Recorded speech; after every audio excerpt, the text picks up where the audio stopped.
Hello, how are you? I'm so glad you're here. In this video, I'm going to talk about some of the work of Howard Schubiner. And Howard Schubiner is a physician in the US, and he's a very prominent figure in the world of neural circuit mind-body medicine. And the part of his work that I'm going to talk about in this video and in a few subsequent videos is what he calls the 6 Fs. So he says the 6 words beginning with F that sort of perpetuate and help our symptoms continue. So they are fear, focus, frustration, fighting, figuring it out, and trying to fix it. So that's his 6 Fs. So I thought it might be good to use them as subheadings, and we'll do a video on each one and talk about how they can impact on symptoms. So we'll start at the beginning, which is fear. And fear is something that definitely comes up a lot when I'm working with people. And I suppose it depends how you think about fear. People say, well, I'm not fearful, I don't have fear. But it doesn't mean you have to be sitting terrified. But if you are a bit worried, if you have dread, if you have any of these kind of thoughts around your symptoms, then that's pretty much fear.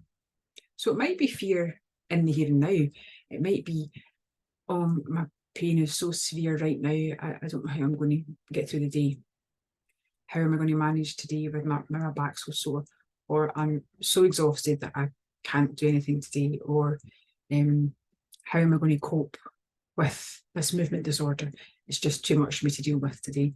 Or I'm terrified how this day is going to go. How am I going to manage now? But often what happens as well, in addition to that here and now fear, is that we then project it into the future. Because inevitably we think, well, is this it? Is this how I'm going to be? I can't, I'm terrified that this is how my life is going to be. Or I'm really worried and fearful that things are going to get worse. If my symptoms get worse, if my pain gets worse, if my movement disorder gets worse, if my fatigue gets worse, what does the future hold for me? What's it going to be like? What's going to happen to me? So that's all fear. So you might not sit and say, oh, I'm fearful. It might not be the kind of word you would use, but any of these thoughts that are coming up that we just mentioned there, that's all is basically as fear, and fear can be used to describe any of those things. And the reason why that is an issue, and apart from the fact it's not very pleasant for the person experiencing it, the reason why it's a problem and why we recognise it as something that helps perpetuate the cycle of symptoms is that your brain perceives fear as danger.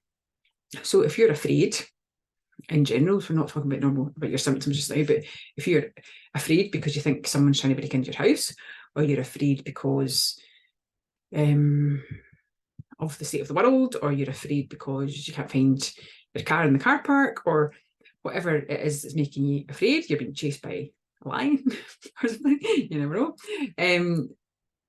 If you're afraid, then that's obviously a sign of danger. So your brain perceives danger when you experience fear. So if you are experiencing fear in relation to your symptoms, then your brain perceives the symptoms as being a sign of danger, and therefore will likely increase the sensitivity of the nervous system, increase its reactivity to things, and therefore likely increase your symptoms further. Because your brain, if you remember, its primary role is always to keep you safe.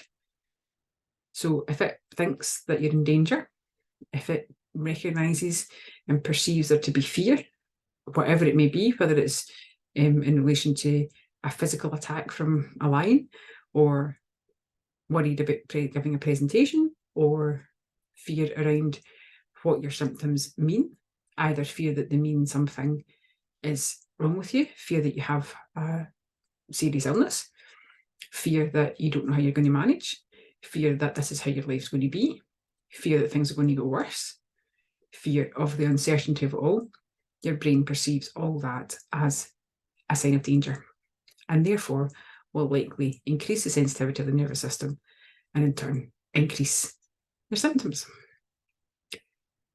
So as we said before, it's all about trying to change how you react to the symptoms. If you can try to not react with fear, then that can help reduce the symptoms, because if you can actually notice the symptoms, yes, you're not trying to ignore them, you're noticing them. Okay, I'm noticing that I've got a tightness in my back. Okay, that's interesting. But that's different to going, oh, there's that tightness in my back. I know what that means. The next thing, I'll be getting cramping right down my leg and I won't be able to move, and that'll be me off my work again. And how am I going to get to the shops, and how am I going to get this done and that done? If you can switch that reaction and not go down the rabbit hole of the fear, then that in itself can help reduce the symptoms and certainly prevent them from worsening. Okay, so that was the first of our Fs, which was fear. As I say, that's from Howard Schubiner. I'll put a wee link in the comments to his website. He's a lovely, lovely chap, and his stuff is very accessible. Excuse me, accessible. And he's really good to listen to and to read his work if you'd like to look into his stuff a bit more. But certainly, I think that's quite a good sort of guide for the next few videos. So as I say, that was fear, and our next will be on focus, about focusing on the symptoms. Okay, so I'll leave you for now, and I'll see you again soon. Bye for now.